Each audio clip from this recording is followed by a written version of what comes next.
Oui, Jean-Jacques, eh bien écoute, on va faire un petit retour en arrière. On va parler des années 80. Et Ces fameuses années 80 où il y a, pour lesquelles il y a beaucoup de nostalgiques.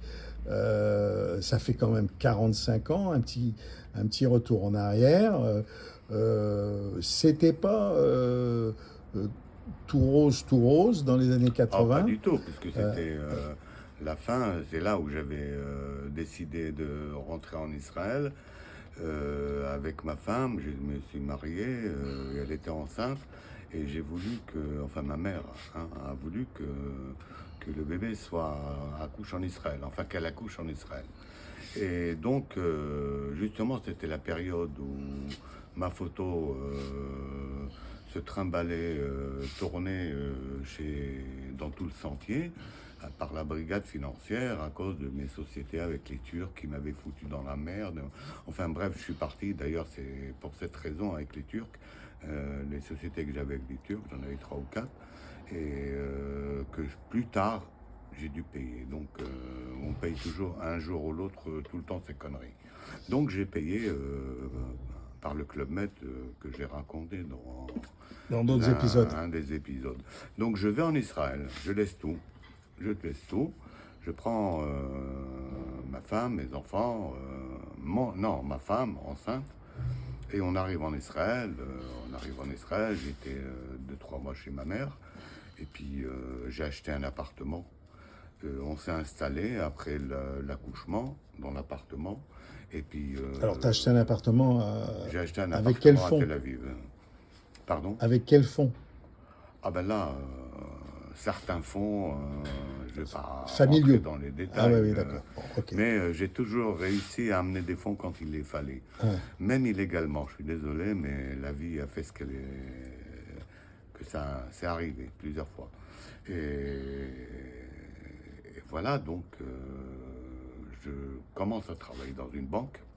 Ouh, Et très sérieux, justement, Banque sérieux, Hapoalim, à Tel sérieux, Aviv. sérieux. Ah, là, c'est sérieux déjà, Ouais. hein. Nouveau papa, Nouveau il papa, travaille à la eh banque. ben oui, eh ben, j'ai toujours voulu essayer D'être sérieux, d'être sérieux d'être et dans le droit chemin. d'être travailler pour un salaire, c'est-à-dire avec une fiche de paye. Parce que toute ma vie, j'étais gérant de société, gérant de paille, gérant effectif, gérant effectif, Ouais. enfin bon, bref. Et donc, c'est la seule fois où je suis resté 4 ans sérieux dans une banque. D'ailleurs, j'ai réussi à être le responsable du service la nuit. J'adorais la nuit, j'ai toujours travaillé la nuit. Donc, responsable des services de liquidation des cartes bleues des gens qui étaient un peu trop optimistes sur leur compte et que les banques voulaient rayer de leur. Enfin bref, je chopais les cartes bleues dans les distributeurs. J'ai eu d'ailleurs plusieurs anecdotes là-dessus où on attrapait des voleurs qui volaient des cartes bleues. À partir du moment où on savait que c'était des cartes bleues, parce on nous appelait les clients pour nous dire nous a volé une carte bleue, donc on essayait de l'attraper parce qu'on était en lien avec tous les distributeurs. Hmm. Donc on savait où Ou la carte bleue a avait pris des été sous. tiré, ou la dernière Et carte on bleue a pouvait, été tirée. exactement, et on peut suivre à la trace le voleur, pas trop intelligent, qui faisait les uns derrière les autres, hein. D'ailleurs, on en a chopé plusieurs comme ça. Mais bon, ça, c'est des anecdotes. Et donc, par la force des choses, je suis redevenu un citoyen normal qui travaille avec un salaire, avec une fiche de paye. Et voilà, arrive 1982, la guerre avec le Liban. Moi, étant dans l'armée plus tôt, je suis réserviste, donc on m'appelle. On m'appelle, c'est mon ancien patron de l'époque qui m'avait appelé, parce que je travaillais dans le Misrad Habitachon, c'est le bureau de la sécurité. On était plus ou moins officiels dans l'armée, nous. Et d'ailleurs, tout le temps de mon armée, j'ai jamais porté l'uniforme une seule fois. J'avais les cheveux comme ça parce que je me baladais avec des voitures civiles, tout en faisant mon travail, bien sûr, de l'armée. Donc, en 82, on m'appelle, on m'a dit, écoute, Jackie, on a besoin de toi à Nabatier. À Nabatier, c'est au Liban. Et il m'a présenté, d'ailleurs, quand je suis arrivé dans son bureau, il y avait une autre personne dans le bureau, un Belge, qui s'appelait Pascal, et qui était lui aussi comme moi, belge israélien, il parlait arabe comme moi. Il m'a dit il faut que vous mélangiez dans le décor à la Bâtillier, à Beyrouth et à Itir. On a besoin de vous pour essayer de savoir où étaient les dépôts d'armes des terroristes. Déjà à l'époque. Déjà à l'époque. Donc on était en civil, bien sûr. On avait notre M16, le petit, hein, parce qu'il y a le M16 et le M16. Le petit, on avait un pistolet dans le coffre, on roulait avec une Mercedes sans plaque et on se baladait. On allait à un restaurant, un café, un bar, on voyait du monde, du mouvement, on s'installait, on prenait un thé, un café, et puis on écoutait. Avec le Belge. Pardon? Avec le Belge. Avec le Belge, Ouais. on était une Un équipe. binôme, un binôme. On était une équipe. Et dès qu'on entendait parler d'armes, bien sûr, on était tout à l'écoute. Et quand les personnes qui parlaient d'armes partaient, on les suivait. Et puis une fois qu'on savait où elles étaient allées, ben, on donnait les adresses au Shabak, hein, c'est le service secret de l'armée. Et eux faisaient le nécessaire et nous, on allait autre part, on faisait d'autres suivis. Un jour, une anecdote, hein, parmi ces 6 mois que j'ai passé, il y en a eu un paquet, mais bon, une qui était très intéressante, c'est que on a trouvé des gens qui parlaient d'armes, mais vraiment un peu plus sérieux que les autres qu'on voyait. Et ça, on n'a pas toujours été dans les bonnes, Dans les bons coups. Ouais. dans les bons coups, parce que plusieurs fois, il n'y avait pas d'armes. Mais là, je ne sais pas pourquoi, j'avais une intuition qu'il y en avait beaucoup. Et donc, on a suivi ces personnes-là jusqu'à chez eux. Et là, on appelait le Shabbat, mais on est resté sur place. Pascal me disait, attends, allez, on se tire. Je dis, non, là, je sens un truc, là, j'ai une intuition. Et bon, bien sûr, il m'a suivi dans mon intuition. On est resté sur place jusqu'à ce que le Shabbat soit arrivé. Ils sont arrivés avec 4 voitures, une dizaine de personnes, des voitures bien sûr anonymes, civiles, sans plaque. Et je leur ai montré l'endroit et je suis sorti de ma voiture, je viens avec vous. Il me dit, ah non, c'est bon, merci, allez hop, à plus tard. Et on se connaissait puisque je les avais amenés plusieurs fois sur des coups. Non, c'est bon, vas-y Jackie. Elle dit, non, j'ai envie de venir. Il me dit, bon, ok, mais tu restes derrière. Vous restez derrière, vous venez rentrer seulement quand on vous le dit. Donc on a pénétré dans c'était un centre où il y avait quelques usines, dont 2 complètement bombardées, il n'y avait plus rien dedans, des ruines quoi. Et puis on est rentré là-dedans et à fur et à mesure qu'on a avancé, on voyait des hommes qui avaient des armes. Et bien sûr, il y a eu des tirs, des coups de feu d'un côté comme de l'autre. Et puis au fur et à mesure qu'on avançait, je voyais des cadavres, 3 ou 4, qui étaient ceux qui surveillaient le coin. Les guetteurs. Donc on est arrêté.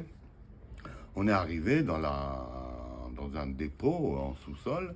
Et là, on a vu les caisses avec les initiales d'Iran, avec les initiales de Russie, enfin bon, des caisses d'armes. Et les personnes qui étaient là, bon, elles n'ont pas tiré, elles se sont tout de suite couchées et elles ont été menottées tout de suite, sorties. Et là, on a commencé à voir toutes les armes qu'il y avait dedans. C'était mais carrément le dépôt pour tout un régiment. Et puis là, je suis tombé sur un Mauser allemand et j'ai voulu le prendre. Et il m'a dit non, on n'a pas le droit de prendre, on va déjà cataloguer tout ça. Et puis je dis non, je le prends, tu dis ce que tu veux, tu fais ce que tu veux, tu parles à mon patron, à ton patron, moi je le prends. Bref, il me dit mais si tu le prends, je suis obligé de faire un constat, quoi, que tu l'as pris. Je lui dis, il n'y a pas de problème. Il a pris le Moser, il a noté les numéros de série. Et puis je l'ai pris, et puis j'ai tourné avec 4 mois encore, ou 3 mois, que je restais encore au Liban.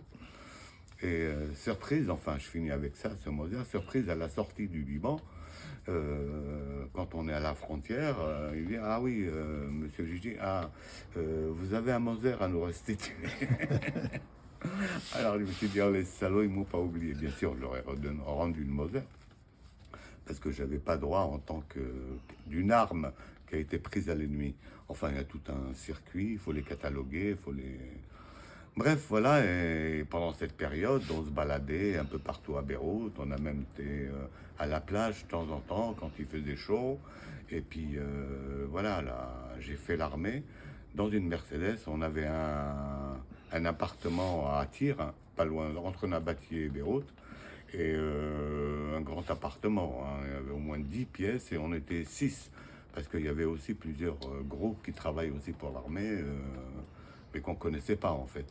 On était par couple, on se connaissait par équipe, quoi. Et les équipes étaient de 2.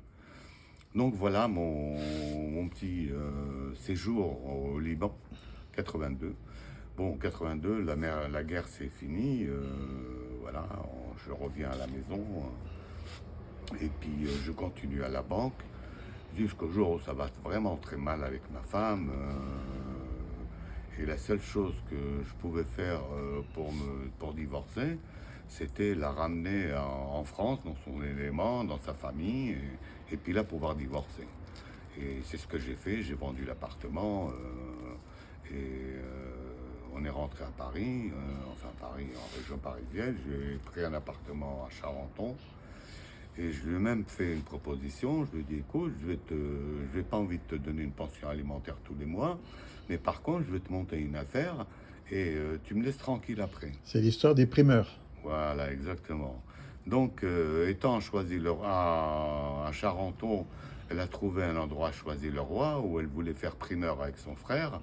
Donc j'ai loué l'endroit, j'ai acheté un camion frigorifique, enfin bref, j'ai rempli le magasin de marchandises, et ça m'a coûté, enfin 25 000 $ à l'époque, hein, en 1985. Et je lui ai dit voilà, et je suis reparti en Israël, ne sachant pas quoi faire. Je revenais donc d'Israël. Le juif errant est reparti. Et oui, et je suis reparti en Israël, je suis resté 3-4 mois, jusqu'au jour où on m'appelle.